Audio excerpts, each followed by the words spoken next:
Hello, everyone, and welcome to the Coach Baseball Right podcast. I'm your host and founder of Coach Baseball Right, Steve Nicolarat. Join us as we go inside, outside, and all around baseball, discussing how to coach baseball the right way. Ucraft is a food truck located in St. Louis, Missouri, and has a storefront opening in 2020 in the STL Foundry Development in Midtown. At Ucraft, you can feed your healthy cravings with bowls, sandwiches, and avocado toast for breakfast. When lunchtime and dinner hits, you can choose from a variety of custom paninis, salads, and a soup of the day. Upon arrival, guests choose between a Ucraft experience, build your own entree, or WeCraft. You can select from the staff recommended menu. Those who want to go to the customized route can create countless personalized options with a wide variety of lettuces, proteins, local free-range eggs, veggies, fruits, drizzles, house-made salad dressings, toppings, and add-ons. If you would like your company event catered, we can do that too. Give us a follow on Facebook, Instagram, and Twitter at UcraftEats. For more information, please go to our website, www.ucrafteats.com. In today's Coach Baseball Rights podcast, I'm really excited to share with you our interview with Tony Vitello, head baseball coach at the University of Tennessee.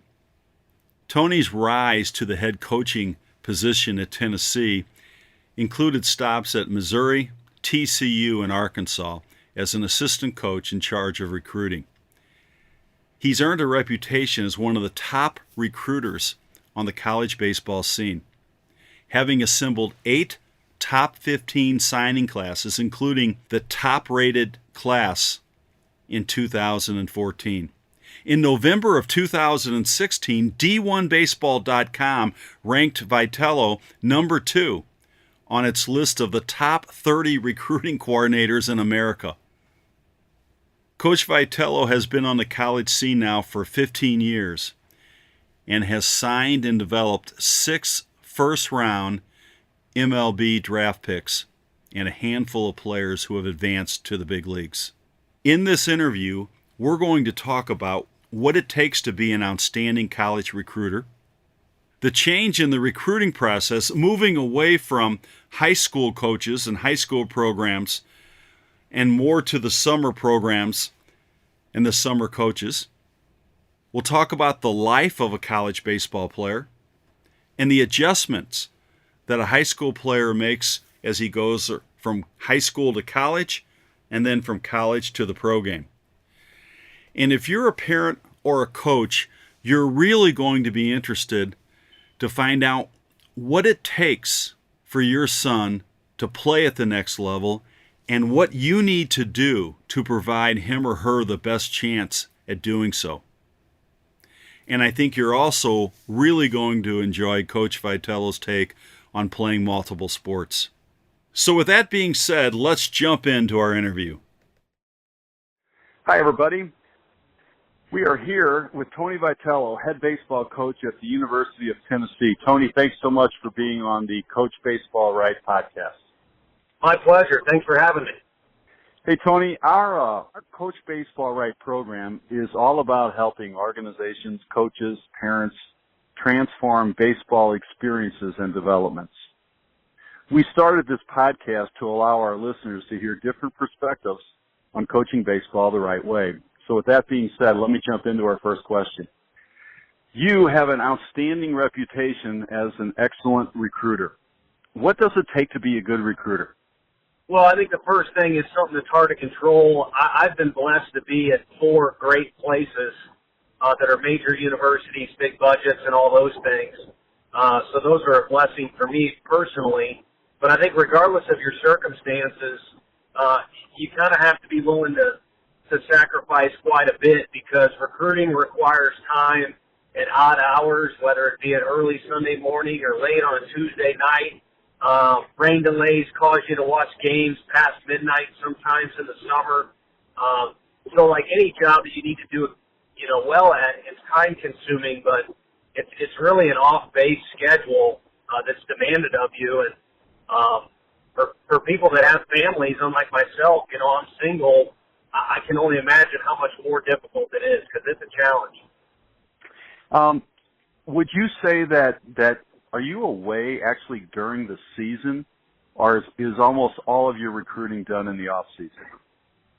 I would say a good majority is done during the summer, but the fall would be the next portion of time where you do miss some practice or you do schedule practice so that you can make an event, but, not miss practice.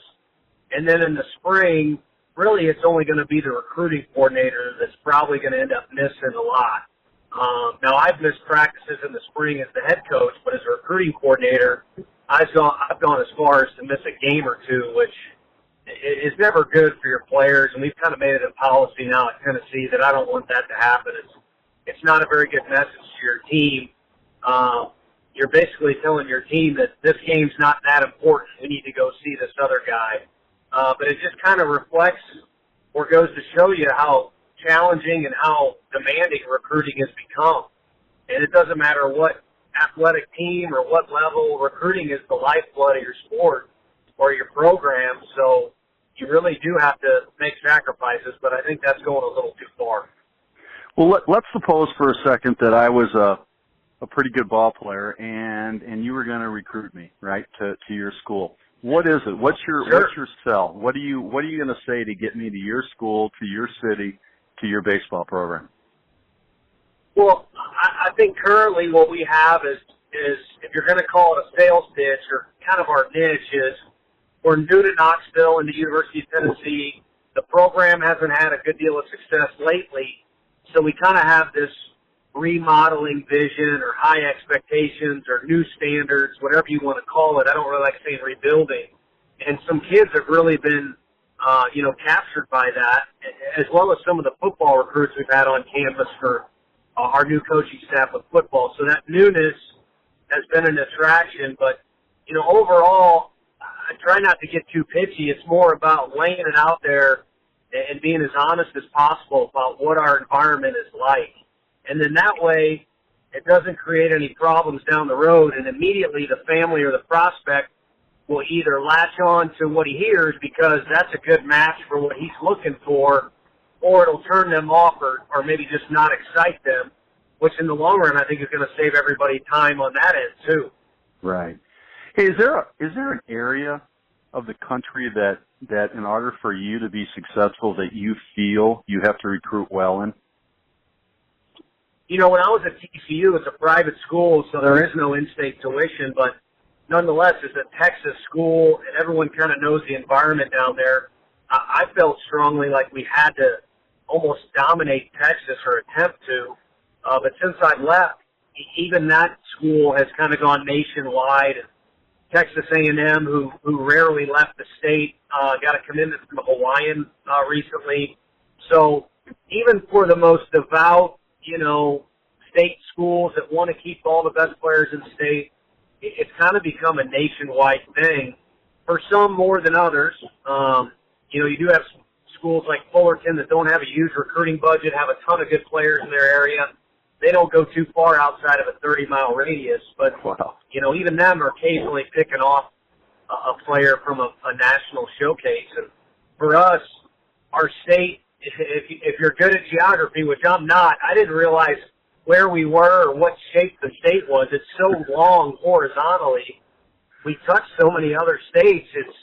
You do want all the Vols fans to stick around, but it's kind of something we've thrown our hands up in the air and said, we're not going to be able to draw a circle around this thing and just do Tennessee kids. So for us, we're even more so a nationwide deal, but we are trying to regionalize a little bit. Atlanta's just south of us, and the amount of players down there is as heavy a flow as any really in the country. Hey, what's the biggest difference between the high school game and the college game? I don't know if it's dead on the best answer, but my first reaction is your mistakes come at a greater cost. So if you do walk a guy, he's much more likely to score. You see plenty of guys that have big arms in high school but don't yet have the command. They can get away with walking guys because they've got the big stuff to make up for it. If you make an error in the field or you're just not quick enough with your release and the shortstop, the runners are that much quicker. They'll make you for that. So I just feel like it's a game, kind of like tennis. Unforced errors are a huge part of the game. And I feel like when you do make a mistake at our level, it comes with a much greater penalty or is penalized more often than the high school game. So now let's take that on to the next level. Let's go from high-level college baseball to the professional game. Yeah, as a pitcher, I've heard nightmare stories from some of those guys that I've coached that are pitchers that if you miss your spot by just a little bit, there's guys.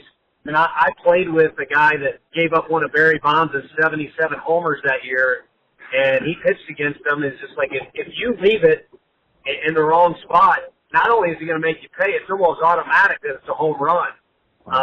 So, at that next level, it's going to grow. Now, the one thing I will address since you bring it up is everyone says as you get older, the game speeds up. And I kind of alluded to that with quicker runners down the line. You got to get rid of the ball quicker and all that stuff. But if you talk to a lot of the professional guys, as they get to especially the big league level, they have a phrase or will often say the game doesn't speed up, it slows down. And, what they mean by that is you see a lot of guys that play the game more calm and a lot more fluid, a lot more loose, and a lot more natural with their movements. And that's something that we challenge our guys to do is not necessarily be in a rush, but to actually try and slow the game down, which is very difficult to do. But, the best guys I've coached, like Andrew Benintendi and Ian Kinsler, they're the two best I've been around. They just naturally, it almost aggravates you how slow the game seems to come to them. So let's follow up just a little bit, in that for a high school kid, what will his biggest adjustment be? When he goes out for his first workout at the University of Tennessee, what do you think that kid's gotta understand in order to find some success? I'm going to go with kind of a three-part answer, but the main one is he's going to be blown away with how much is demanded of him. And that's why I think it's crucial for kids. It's great if you go to a St. Louis Cardinals game, where I'm from, but it's just as well to go to a St. Louis University game because you'll be able to be up close and it'll be more of a sense of reality of this is what these guys have to do. And, the guys in college have to grind a lot more than those guys in the big leagues. Some guys won't take PT because they need to rest their body. There's no guy in college, other than an injury that needs to rest. He needs swings. So if high school kids or even junior high kids would go out and see the time demands of these guys, how many swings they actually put in, I think they'd get a small taste of what it's like. I just met with one of our players today, and he openly admitted, he said, there were times where I didn't do my homework because I was so tired after practice, and so my GPA is not going to be what I want it to be. And it's just a lot.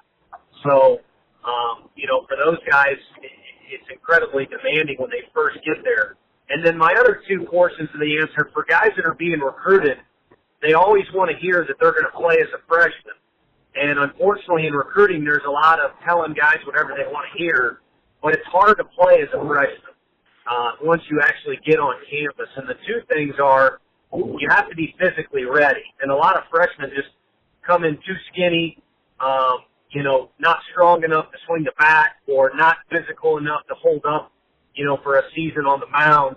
But if you are physically ready, the next thing is probably the biggest out of all these answers is can you handle all the stuff that's thrown at you? And I know I talked about having to practice a lot and then go to school, but I just mean the mental load you have to take on of new signs. You now have these intense scouting reports. You have media to deal with, TV, just so many different things thrown at you that, really can cause you to lose the simplicity of the game, which ultimately on game day is a kid's game. But even for our college guys, even though it's not professional baseball, it can seem like a job to juggle all that stuff. And even a player as great as Andrew Benintendi, I mentioned him before, I remember him freshman year kind of going through a dark period where he just was kind of beat up mentally and emotionally on all the stuff that was in his face with the tasks of being a college athlete. And it wore him out. And fortunately, he got through that period, and I think he's doing all right. Absolutely, absolutely. Hey, you know, I've coached for a long time, and the one thing I've really noticed, a big change, is in the recruiting process and the involvement or lack of involvement today of the high school coach. It seems that there's a lot of college coaches that really don't communicate much with the high school coach.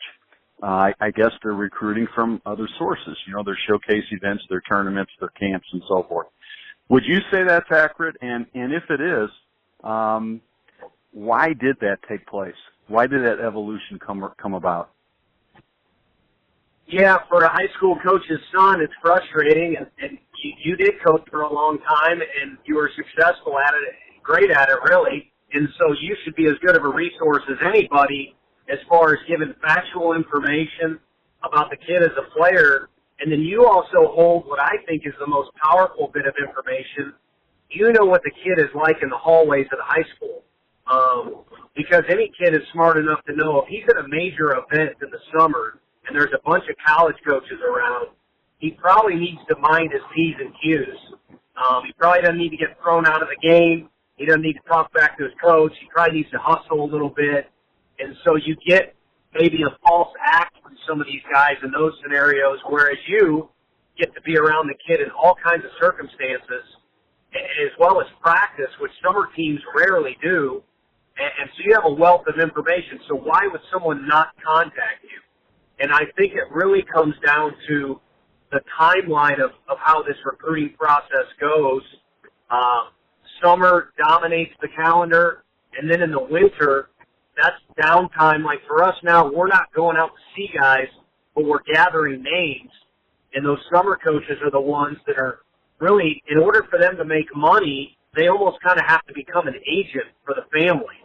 Whereas you're more into the development of the player in some cases. I want to put an asterisk on that because some of these summer coaches really are looking out for the kids.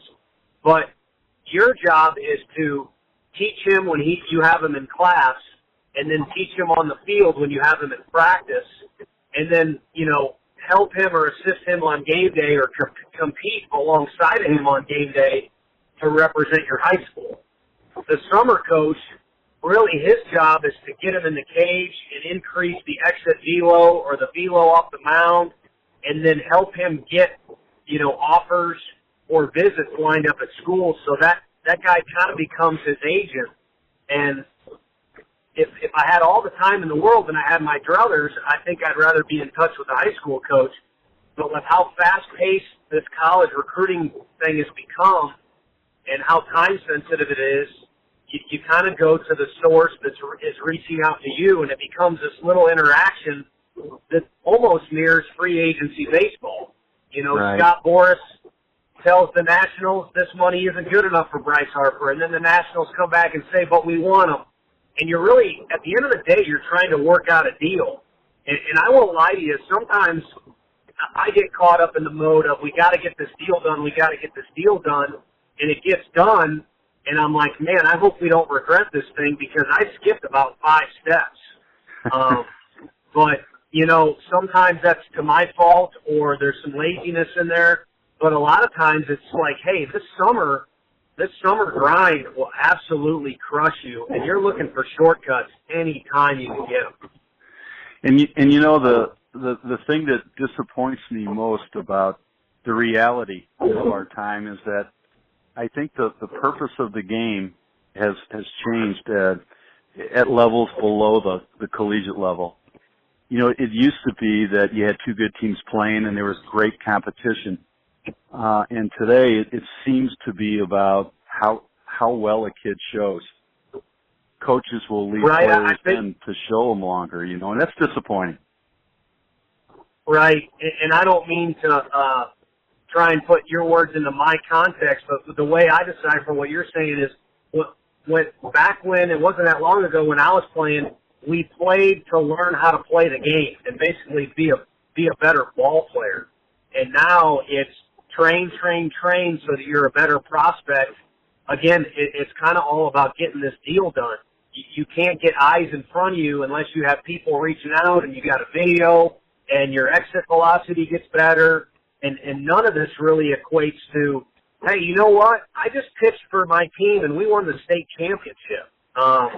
We just tried to get a kid and it's not going to work out because of distance.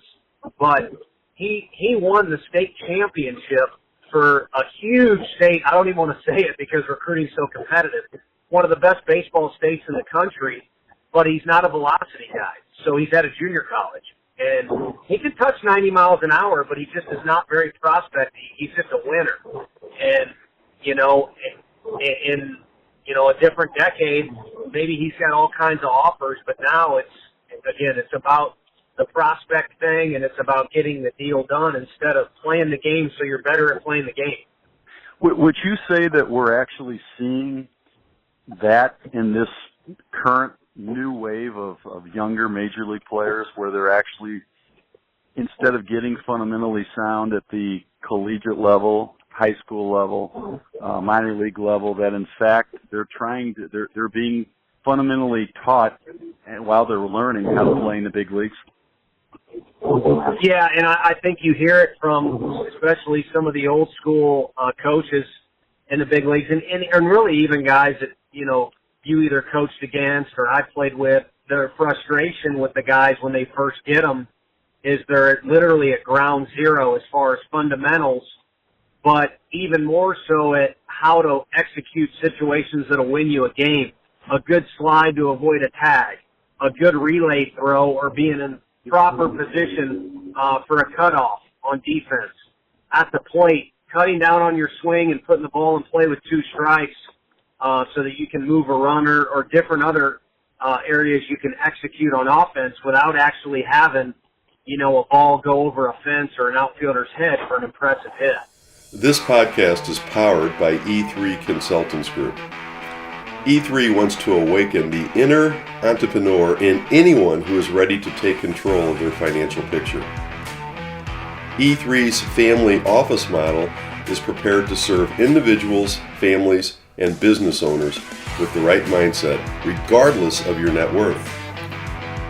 E3 Consultants Group believes it's time for a new age of enlightenment.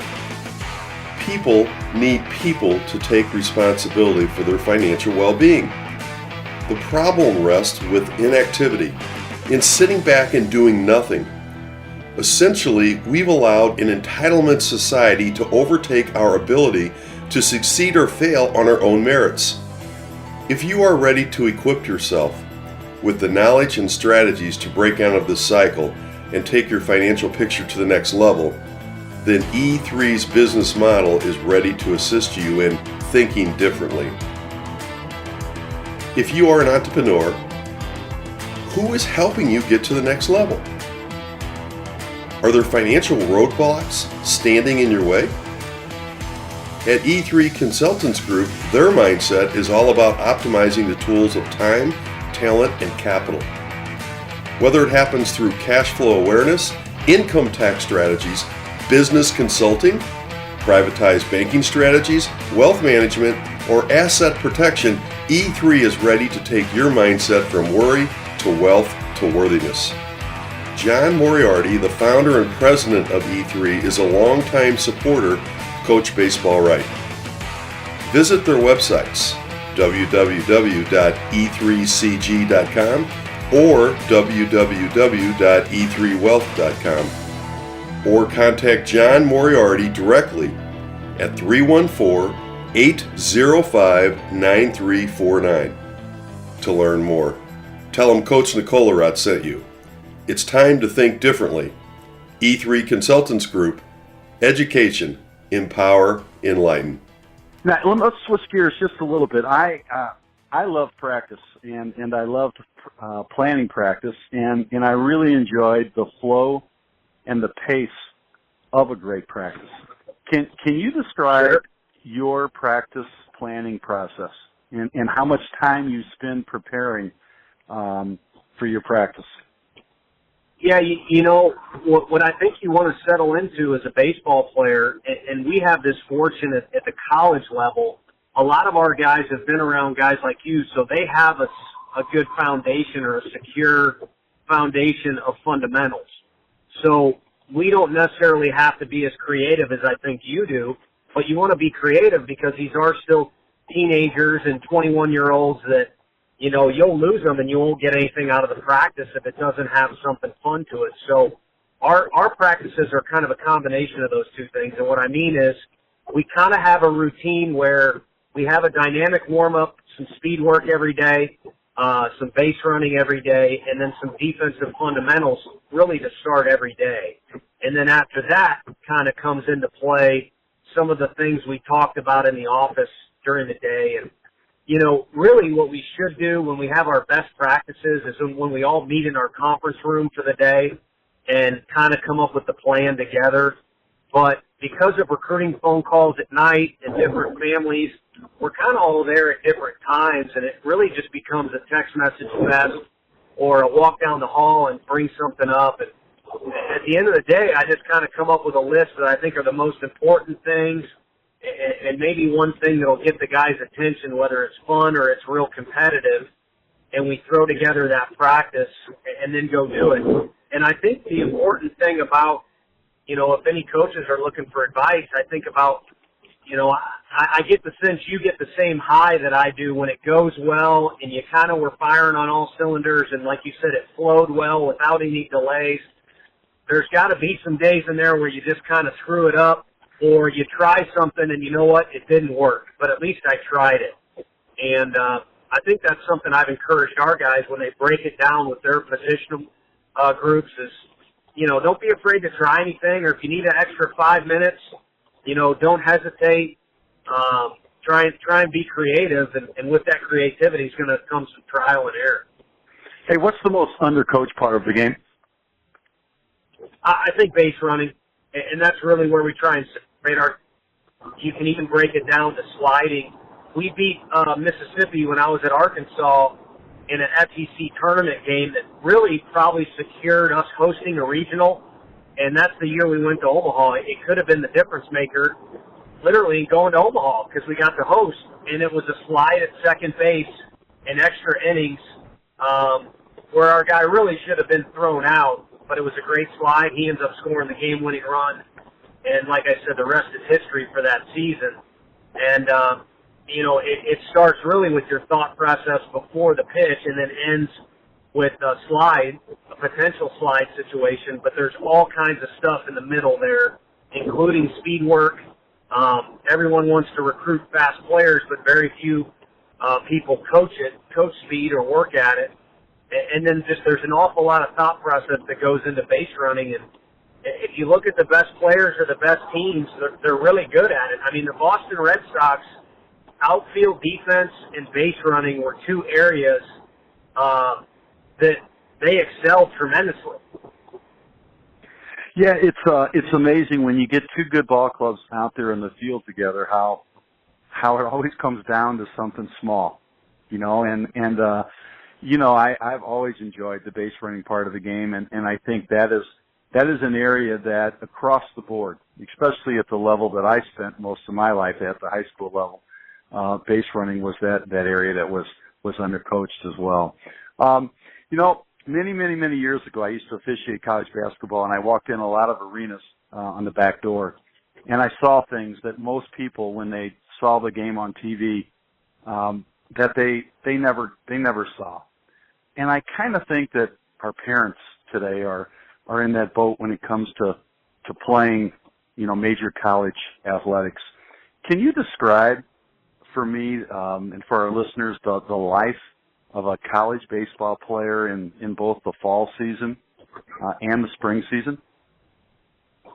Yeah, it's almost, you do get free time, but it comes in chunks.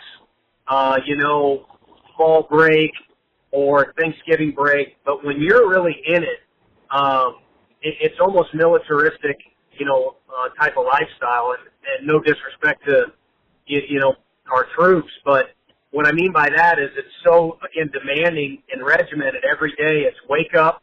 A lot of teams will lift in the morning. Most of our lifts happen to be in the afternoon.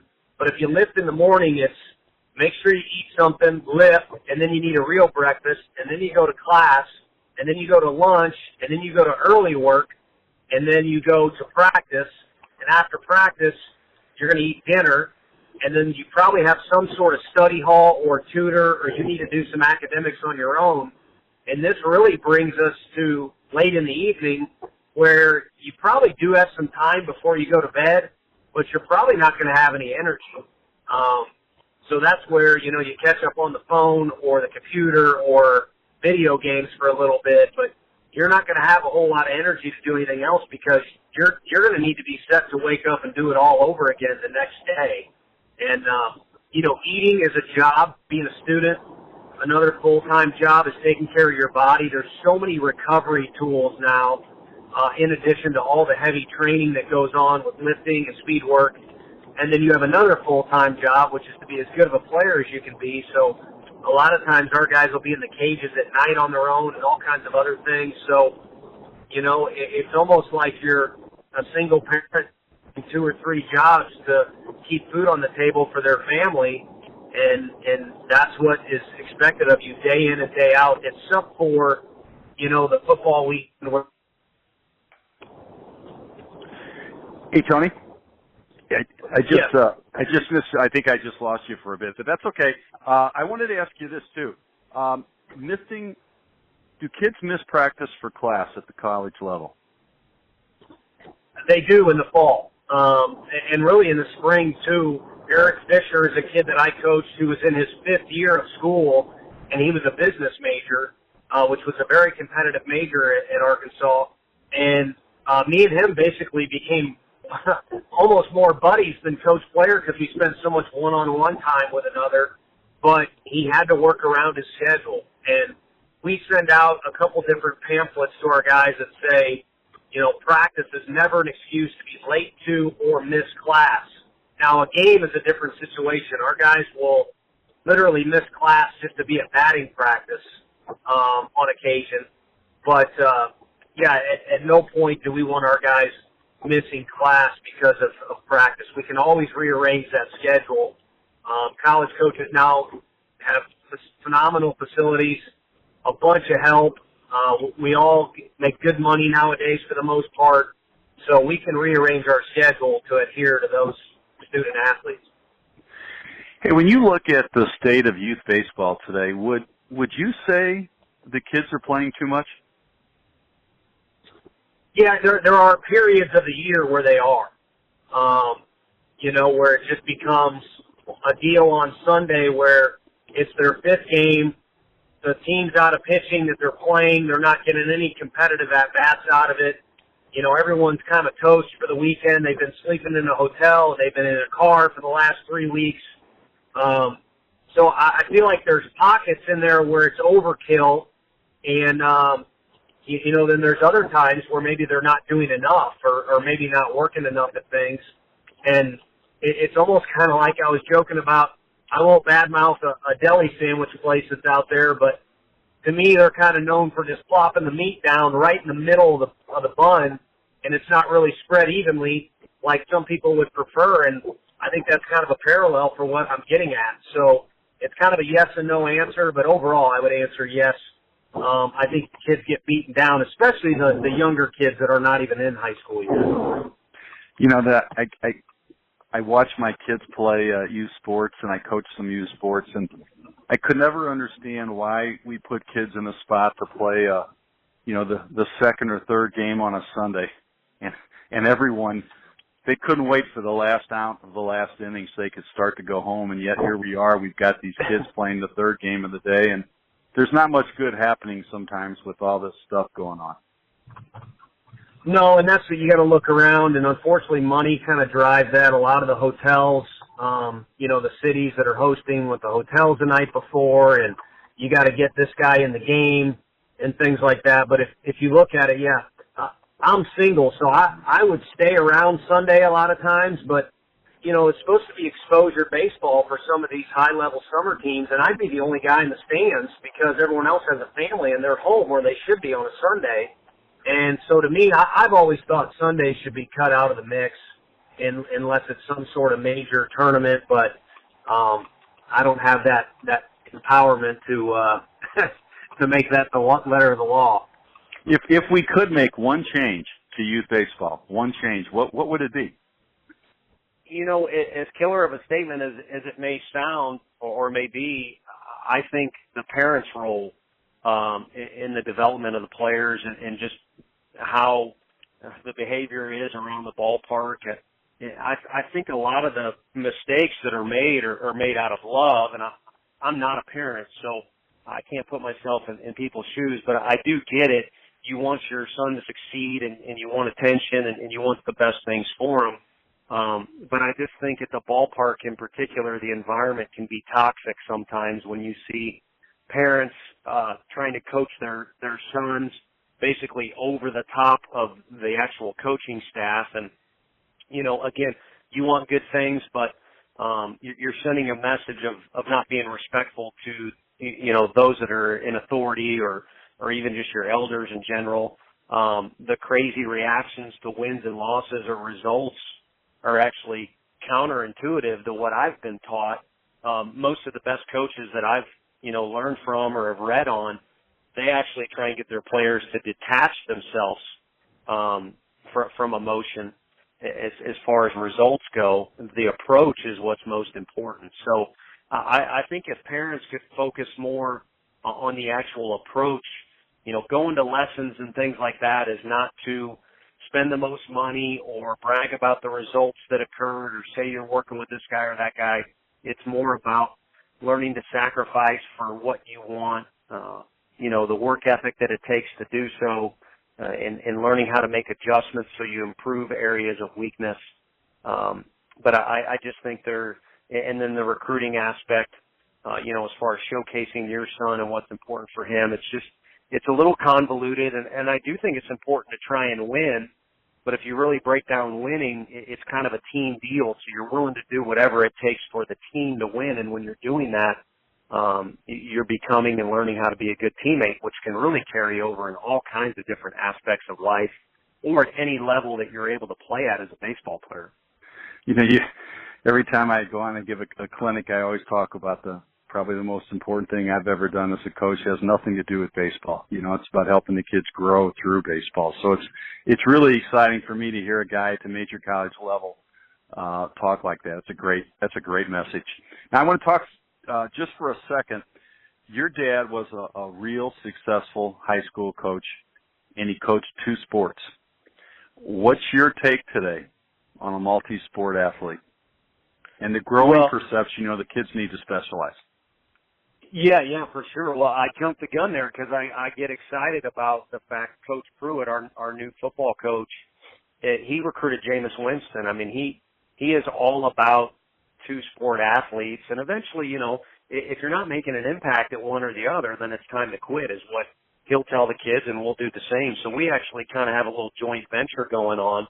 And I think even at our level, it can be beneficial. So for guys to quit early, if they don't love the sport, I don't see much harm in that. I do think it can be overkill at a young age, just focusing on one thing and not having a variety of hobbies and things like that, because if you're really that good at it, I've kind of already illustrated how big of a grind it can be just at our level, much less the professional level. But if you do love it and even just really like it, I think you'd regret not doing it. I mean, you remember a player named Pat Noonan that played for my dad, and Pat quit his senior year of baseball, went on to almost make Team USA in soccer, played in Major League Soccer, is still a coach in Major League Soccer. But to this day, if you get him going, he still regrets not playing baseball his senior year. And, I know some people will say, well, soccer's not that manly of a sport. I can come up with a bunch of other examples of guys I've coached look back and regret not doing it when they could have. And I think that's the thing. If you can do something, I think you should do it until someone tells you can't. And that someone may be the game. It may not be a coach or a parent. It may be the game telling you, hey, you're not a pitcher and a hitter at this level. You're hitting 82, but you're striking guys out when you're throwing on the mound, so you're a pitcher. But I think, you know, as a young athlete, you want to figure out as much about yourself and then compete as many different situations as you can, and it's only going to benefit you. So on top of the scientific deal of working different muscles, and then also the thing of you don't want to get burned out on one sport, I think the biggest thing is you compete in athletics to find out who you are and what you can do. And what better way to do it than be thrown into a bunch of different situations, like facing a guy with the bases loaded in the 7th inning, or being on the free throw line and having the crazy fans from the other high school yelling at you, you know, with the game on the line. Absolutely. Absolutely. I couldn't agree more. Hey, what would you say to a dad? He wants his kid to be seen. What would you say? He's a sophomore or junior in high school. His kid wants to play at the next level. He wants his kid to be seen. What should he do? Well, I think, and I hate to say it, I would backtrack to freshman year. I think it's a good idea to map this deal out and say, okay, the greatest player in our state or whatever committed when he was a freshman or a sophomore. That is an extreme case. I would base everything off the average. And the average is most guys don't know where they're going to school until approaching their senior year or even during their senior year. So put together a plan that, you know, is mapped out for that timeline. And if it comes quicker, great. If it doesn't come quicker, then just work harder and stay persistent. But I think, you know, going to a couple camps a year is very beneficial. I think picking a scouting service like Prep Baseball Report and not going to every one of their showcases and spending all kinds of money, but at least going to one where you're kind of in their system, and people can look you up quickly. Okay, still there?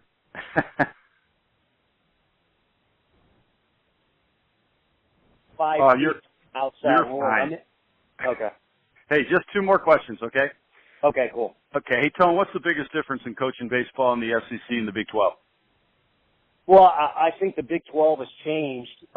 Back in the day when, you know, Missouri and Nebraska and A&M were a part of that deal, it was ferocious competition. I mean, to have Nebraska be an Omaha-level program throws everything out of whack because you normally think you'll beat up on the northern schools. So, you know, dating back to then, I don't think there was that big of a difference in the level of competition. Now the Big 12 is a little bit different. They still have Omaha-level programs. I think it's a little more spread thin. Mainly, you could argue just because the numbers are smaller. But, you know, in the SEC, the one thing that stands out on the field the most is the bullpen arms. The bullpen arms are absolutely ridiculous. We used to try and pitch count guys at Missouri, and we would keep the pitch count and shout it out in the dugout. In the SEC, you're really wasting your time because there's a great chance that guy coming out of the pen has just as good a stuff. And, you know, then ultimately the biggest answer is the SEC unto itself for any sport has become such big business and is such a big deal to the media, fan base, the stadiums, the facilities, just the stakes at hand that it's as close to big league baseball as you can find. Hey, one last question for you. When it's all over, what do you want your players to remember about playing for you? That's a good question. Well, hopefully they don't have too many stories, you know, on me where they can blackmail me. But I think the biggest thing is that I had passion. I don't think I want to do this any longer if I don't have that passion, and that I would have the respect for the game and really myself to just call it quits whenever that time comes. If it does, I know some guys like my father couldn't be drug away from the deal, but you know, for me, I think that's ultimately the deal. And you know, whatever you're doing, if you inject some passion into it, you'll have success. And for a lot of these kids that I've coached, just like you, they've gone on to do all kinds of different things, and baseball is just a small part of their life. And I'd even say that for a couple guys I've coached in the big leagues. I mean, you play in the big leagues for 4 or 5 years, it's the average major league career, but you'd like to think you're going to live to 80 or 90 years old. So that's a huge chunk of your life. And there's going to be other things you need to inject that passion into. Hey, listen, you're doing a great job. I'm really proud of you. I know your parents are really proud of you, and I just want to tell you it's been great spending a few minutes with you. So thanks so much for sharing your insights on coaching baseball, and thanks so much for your time. Best of luck this year, and we're going to be pulling for you down there. So go get them, okay? You bet. Thanks a ton for having me. I really hope you enjoyed our conversation with Tony Vitello, head baseball coach at the University of Tennessee. I think Coach Vitello is an extremely bright, hardworking, and passionate young coach who's going to do a great job. I really enjoyed getting an up-close glimpse at the ever-changing college recruiting process.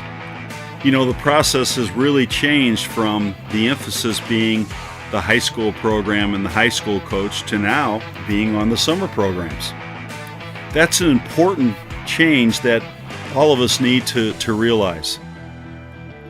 I also hope that players, parents came away with some really concrete steps that they can take to better position themselves to be seen.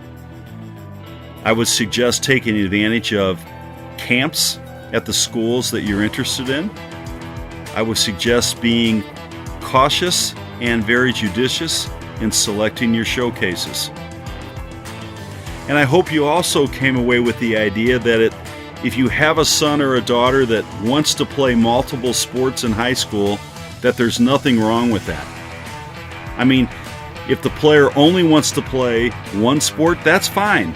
But if you have a son or a daughter that wants to play multiple sports at the high school level, that's certainly a great thing to do. Well, again, I hope you enjoyed the interview as much as I did. Thank you so much for listening, and I would encourage you to share this podcast on Facebook and Twitter.